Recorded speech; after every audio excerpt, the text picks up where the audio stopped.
این هفته خبر تو خبر داره براتون از نظام درب و داغون ولایت فقیه که به اعتراف رئیس جمهورش در لبه سقوط قرار داره. وضعیت ما الان در آب و برق و گاز و پول و همه اینا در لبه به اصطلاح سقوطه. به این ترتیب معلومه این زرشکیان از اولم خیز اشتباهی برداشته بود. البته این حرفای پزشکیان تازگی نداره، قبلا هم برنامه‌اش رو گفته بود. آقا دیگه نگید پزشکیان برنامه نداره، برنامه داشته بهمون هم گفته. زمستون برق قطع میکنیم، زمستون گاز قطع میکنیم. این هم یک چشمه از مسخره بازی وزیر مالکش کابینه زرشکیان. جلسه ایست برای تثبیت بیشتر این اتحاد مقدس. نه میاد الان خیلی و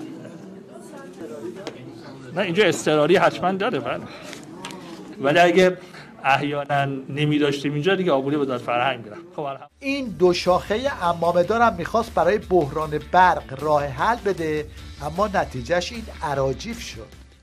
اعتراضات که مردم دارن به جهت کم اطلاعی یا بی اطلاعیه. خب عزیزانی که در عراق رفتن ملاحظه کردن اونجا ابتدای کوچه هاشون خیابوناشون یه عده شخصی موتور برق زدن، دیزلی موتور برق بزرگ، محله رو پول میگیرن برق میدن بهشون. اگه اینطور باشه شیوه های خلاقانه تری هم برای تولید برق هست، مثل این.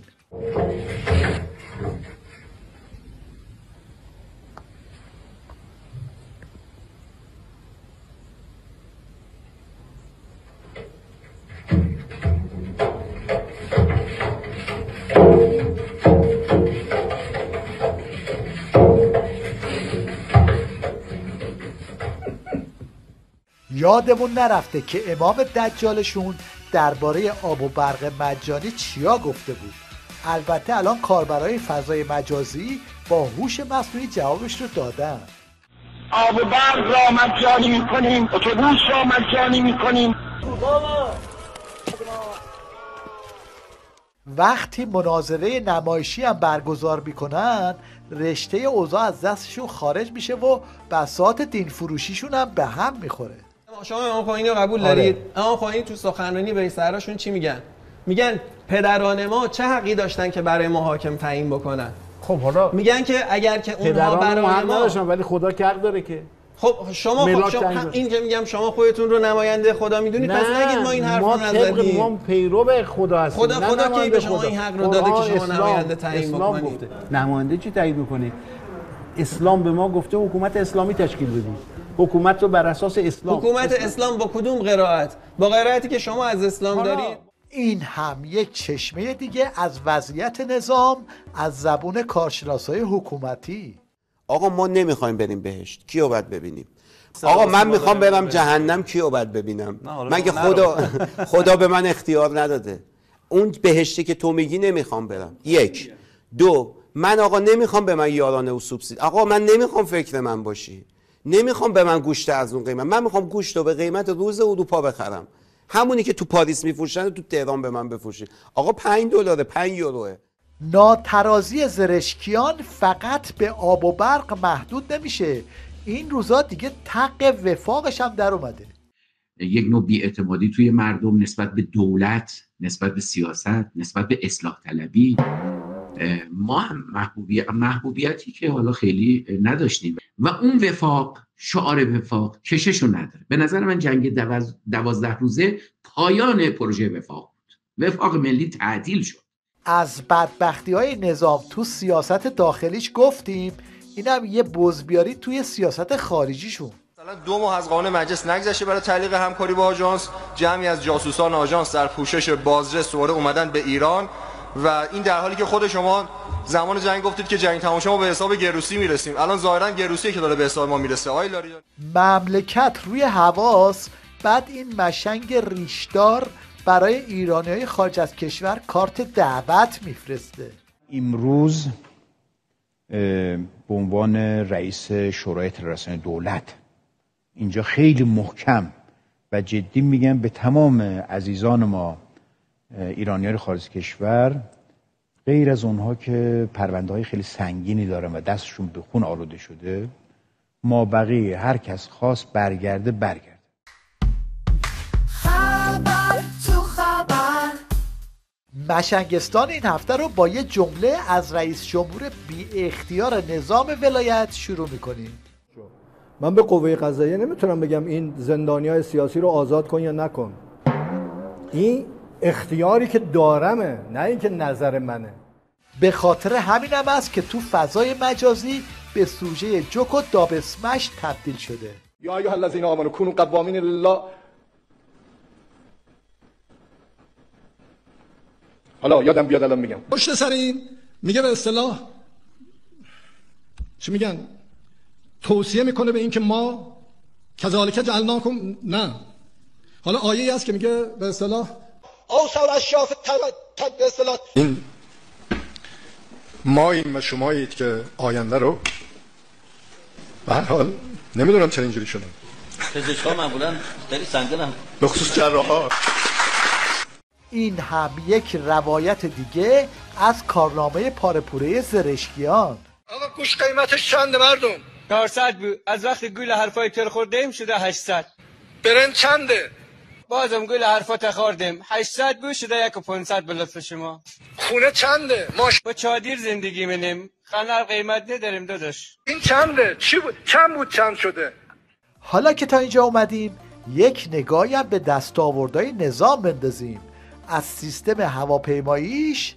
من که دیگه واقعا ناامیدم در مورد وزارت تعاون و کار و رفاه اجتماعی بخوایم حرفی رو بزنیم. اما آقای رئیس جمهور، من از شما خواهشم اینه شرایط هواپیمایی آسمان رو فقط برید ببینید چه اتفاقاتی داره درش رخ میده. هواپیمایی که 2500 تا نیرو داره و یه هواپیما، یعنی امروز در شرایطی داره این هواپیمایی اداره میشه با باندبازی، با لابی بازی، با حضور افراد فاقد صلاحیت در مدیریت هواپیمایی آسمان در شرایطی قرار گرفتیم که امروز این هواپیمایی فقط یک هواپیمای فعال داره. 2500 نیرو هم دارن حقوق میگیرن.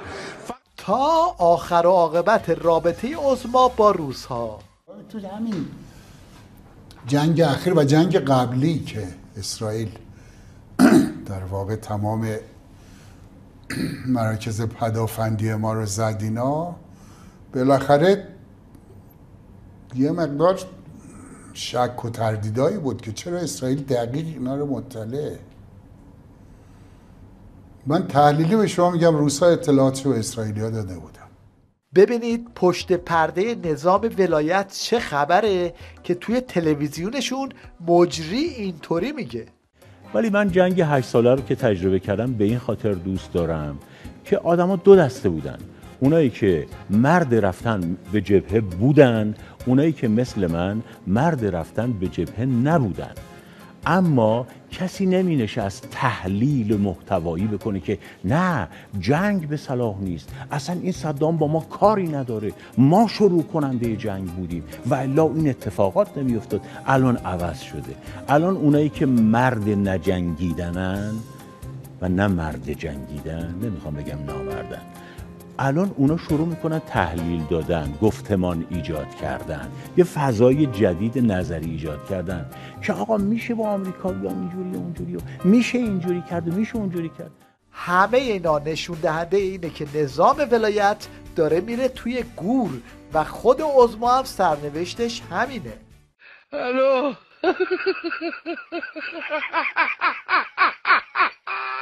حالا این شما و این همچشمه‌هایی از اقتصاد مقاومتی.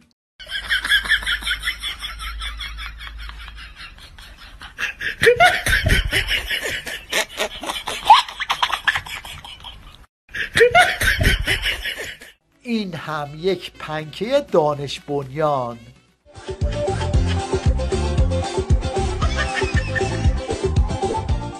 مشنگستان این هفته رو با یه رپ خفن از امام پاره کفن به پایان میبریم. یابون شب نگاه میکردن همه اولاد، اومد یکی دیگه پیشم درو گفتم برم با تی، هر بعد زدم با تیر، تو زدی قلبم با تیر، جواب تو نمیدم، میگیری 20 بار سینا رو، خودت نیستی میبینم دوست داد دینا رو. بوساشم دارم گفتن دوستات چیا رو، الان خودت نیستی برام میخورن دوستات دینا رو. هر کی بود تو راهت بغل کردی، بچه بگو بازم غلط کردی، من که تو رو دادم فقط کردی، رفته تو رو یادم برم گردی.